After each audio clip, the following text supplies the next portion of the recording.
നമസ്കാരം. മലയാളി വാർത്ത ഇൻസൈഡിലേക്ക് സ്വാഗതം. സന്ദീപ് വാര്യർ ബാൻഡ്രയ്ക്കാണത്രേ ആ ട്രോഫി ഇനി കുറച്ചുകാലം കോൺഗ്രസിൻ്റെ കയ്യിലിരിക്കട്ടെ എന്ന് BJP. സന്ദീപ് വാര്യരെയും പൊക്കി കോൺഗ്രസ് കടന്നു കളഞ്ഞപ്പോൾ ആദ്യമൊന്ന് BJP അമ്പരന്നിരുന്നു. എന്നാൽ ഇപ്പോൾ BJP ക്യാമ്പിൽ തികഞ്ഞ ആത്മവിശ്വാസം. ഇന്ന് കെ സുരേന്ദ്രൻ നടത്തിയ മാധ്യമ സമ്മേളനത്തിലും അത് പ്രതിഫലിക്കുന്നു.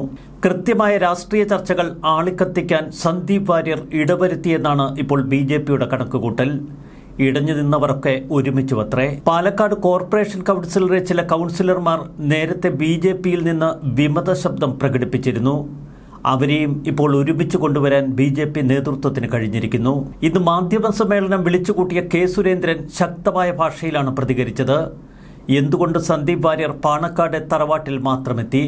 എന്തുകൊണ്ട് മറ്റു സമുദായ നേതാക്കളെ കാണുന്നില്ല? UDFനെയും കോൺഗ്രസിനെയും ഒക്കെ പാണക്കാട് കുടുംബവും ലീഗും ഹൈജാക്ക് ചെയ്തിരിക്കുന്നുവെന്നാണ് സുരേന്ദ്രൻ പറഞ്ഞത്.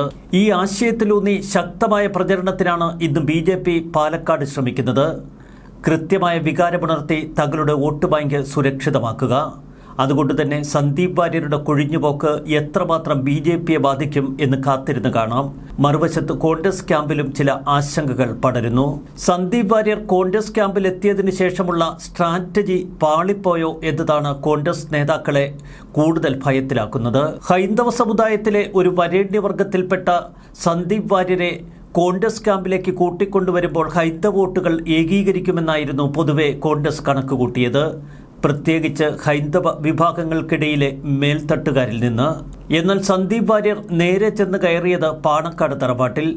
പിന്നെ നടത്തിയ പൊളപ്പൻ തട്ടുതകർപ്പൻ ഡയലോഗുകൾ ഇതൊക്കെ ഒട്ടനവധി ആളുകളുടെ മനസ്സിനെ നോവിപ്പിച്ചുവെന്നാണ് കോൺഗ്രസ് നേതാക്കൾ അടക്കം പറയുന്നത്. സൂക്ഷ്മതയോടെ കൈകാര്യം ചെയ്യേണ്ടിയിരുന്ന ഈ വിഷയം കോൺഗ്രസ് നേതാക്കൾ ഇട്ട് നശിപ്പിച്ചു കളഞ്ഞു. മുഖ്യമന്ത്രി പിണറായി വിജയൻ ഇന്നലെ പാണക്കാട് സന്ദീപ് വാര്യരുടെ സന്ദർശനം എടുത്തിട്ട് പുകച്ചിരുന്നു. അതിന് മറുപടിയുമായി ഇന്ന് രാഹുൽ മാങ്കൂട്ടത്തിൽ കളത്തിലിറങ്ങി. ശക്തമായ മറുപടിയാണ് രാഹുൽ നൽകിയത്. പാണക്കാട് തങ്ങൾക്കെതിരെയുള്ള പിണറായി വിജയന്റെ പരാമർശം പൊളിറ്റിക്കൽ അറ്റാക്കല്ല, ഇടയ്ക്കിടെ ഉള്ളിലെ സംഖ്യ പുറത്തേക്ക് തികട്ടി വരുന്നതാണ് എന്ന് രാഹുൽ മാങ്കൂട്ടത്തിൽ പരിഹസിച്ചു. സാദിഖ് അലി തങ്ങൾ ജമാഅത്ത് ഇസ്ലാമിയുടെ ഒരു അനുയായിയുടെ മട്ടിൽ പെരുമാറുന്ന ആളെന്നായിരുന്നു പിണറായി വിജയൻ പാലക്കാട് പറഞ്ഞത്. PR ഏജൻസികൾ ഒളിപ്പിച്ചു വെച്ചിരിക്കുന്ന പിണറായി വിജയനിലെ സംഖ്യ ഇടയ്ക്കിടെ തികട്ടി പുറത്തേക്ക് വരുന്നു. BJP അധ്യക്ഷൻ കെ സുരേന്ദ്രൻ പറയേണ്ട രീതിയിലുള്ള പ്രതികരണമാണ് ഇപ്പോൾ പിണറായി വിജയൻ നടത്തുന്നത് എന്ന് രാഹുൽ മാങ്കൂട്ടത്തിൽ. കെ സുരേന്ദ്രന് സംസാരിക്കാനുള്ള അവസരം പിണറായി വിജയൻ ഇല്ലാതാക്കിയെന്നും രാഹുൽ മാങ്കൂട്ടത്തിൽ പറഞ്ഞു. BJPയെ സഹായിക്കാനാണ് പാലക്കാട് കോൺഗ്രസ് ഡീൽ എന്നാണ് ഇപ്പോൾ CPM പറയുന്നത്. അവർ തന്നെ പറയുന്നു ഷാഫി പറമ്പിലിന്റെ പ്രിയപ്പെട്ടയാളെയാണ് നിർത്തിയതെന്ന്. ഏറ്റവും അടുത്തയാളെ തോൽപ്പിക്കാനായി നിർത്തില്ലല്ലോ എന്ന് രാഹുൽ മാങ്കൂട്ടത്തിൽ ചോദിക്കുന്നു. എന്നാൽ BJP മറ്റൊരായുധമുനയാണ് ഇപ്പോൾ തിരിച്ചു വച്ചിരിക്കുന്നത്. പാലക്കാടെ കോൺഗ്രസ് പ്രസ്ഥാനം പൂർണ്ണമായും ഷാഫി പറമ്പിൽ ഹൈജാക്ക് ചെയ്തിരിക്കുന്നു. ഷാഫിയും പാണക്കാടെ കുടുംബവും മുസ്ലിം ലീഗും ഒക്കെ തമ്മിലുള്ള ഒരു ഒത്തുകളിയാണ് ഇപ്പോൾ നടക്കുന്ന ഈ നാടകങ്ങൾ.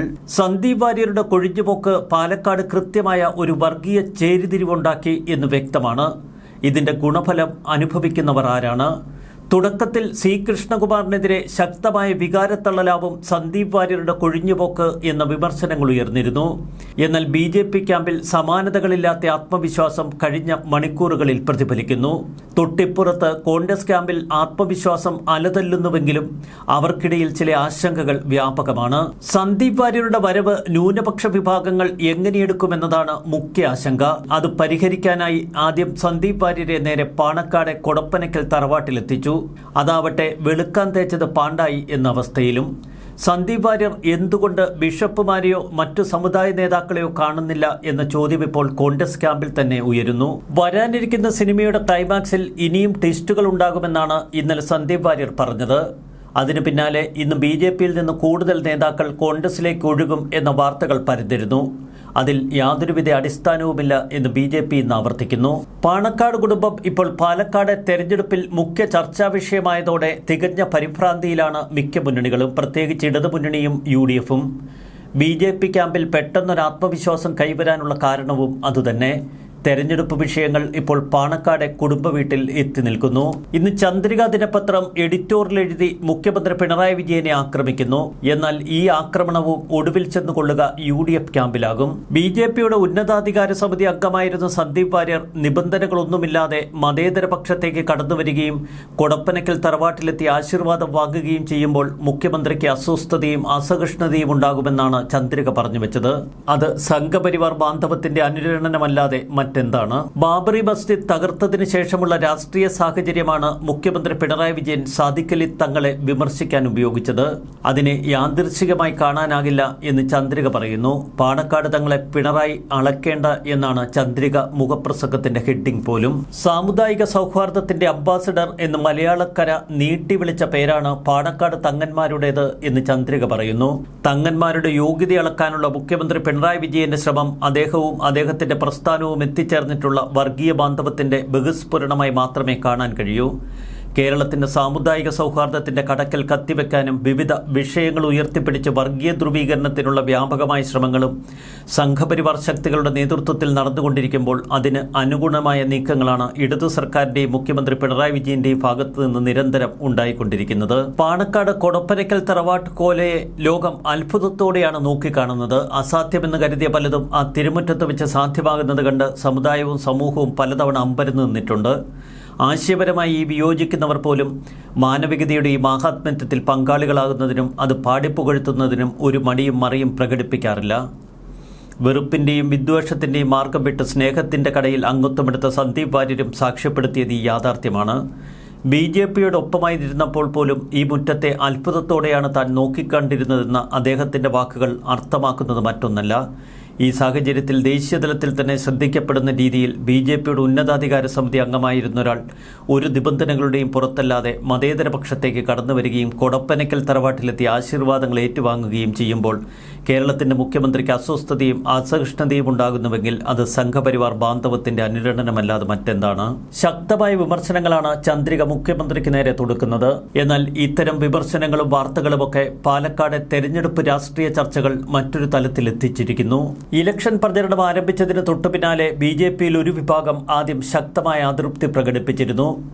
ശോഭാ സുരേന്ദ്രനെയോ K സുരേന്ദ്രനെയോ അവിടെ സ്ഥാനാർത്ഥിയാക്കണമെന്ന് ആവശ്യപ്പെട്ട ഒരു കൂട്ടർ. എന്നാൽ സന്ദീപ് വാര്യരുടെ ഇറങ്ങിപ്പോക്കോടെ എല്ലാം ശുഭപര്യാവസായിയായി മാറിയിരിക്കുന്നു. പാലക്കാട് നിയമസഭാ ഉപതെരഞ്ഞെടുപ്പിന്റെ പരസ്യപ്രചരണം ഇന്ന് അവസാനിക്കും. ഒരു മാസത്തോളം നീണ്ടുനിന്ന പ്രചരണം വൈകിട്ട് 6 മണിക്ക് കൊട്ടിക്കലാശത്തോടെയാണ് അവസാനിക്കുക. 3 മുന്നണി സ്ഥാനാർത്ഥികളുടെയും റോഡ് ഷോ ഇന്ന് നടക്കും. സ്നേഹത്തിന്റെ കടയിൽ ചേരാൻ ചെന്ന സന്ദീപ് വാര്യരെ എടുത്തിട്ടലക്കുകയാണ് ഇപ്പോൾ സമൂഹ മാധ്യമങ്ങൾ. നിലപാടുകൾ തന്നെയാണ് അദ്ദേഹത്തിന്റെ മുഖ്യ പ്രശ്നവും. കഴിഞ്ഞ കുറെ കാലമായി കോൺഗ്രസിനെതിരെ ശക്തമായ വിമർശനങ്ങൾ തൊടുക്കുക മാത്രമല്ല പരസ്യമായി അവഹേളിക്കുന്ന തരത്തിലായിരുന്നു മിക്ക സോഷ്യൽ മീഡിയ ഇടപെടലുകളും. അതൊക്കെ സമൂഹ മാധ്യമങ്ങൾ എടുത്തിട്ട് തിരിച്ചടിക്കുന്നു. സന്ദീപ് വാര്യരെ പൊക്കിയെടുത്ത് കോൺഗ്രസ് ക്യാമ്പിലെത്തിച്ചത് ഒരു അപ്രതീക്ഷിത പ്രഹരമായിരുന്നു BJPക്ക് എന്നതിൽ സംശയമില്ല. എന്നാൽ അത് വോട്ടായി മാറുമ്പോൾ ആർക്കാണ് ഗുണം ചെയ്യുക എന്നത് ഇവിടെ കാര്യമായി ചർച്ച ചെയ്യേണ്ടതുണ്ട്.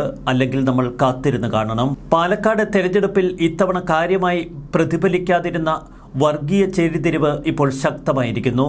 വർഗീയ ചർച്ചകൾക്ക് തുടക്കമിട്ടതാവട്ടെ സന്ദീപ് വാര്യരുടെ ഇറങ്ങിപ്പോക്ക്. അതിനുശേഷം BJP അത് പരമാവധി മുതലെടുക്കുന്നു. ഇടതുപക്ഷവും അരങ്ങ് കൊഴുപ്പിക്കുന്നു. ചുരുക്കത്തിൽ കോൺഗ്രസിന് അല്ലെങ്കിൽ UDFന് ഇത് ദോഷമാകുമോ ഗുണമാകുമോ എന്ന് കാത്തിരുന്ന് കാണണം. ന്യൂസ് ഡെസ്ക് മലയാളി വാർത്ത ഇൻസൈറ്റ്.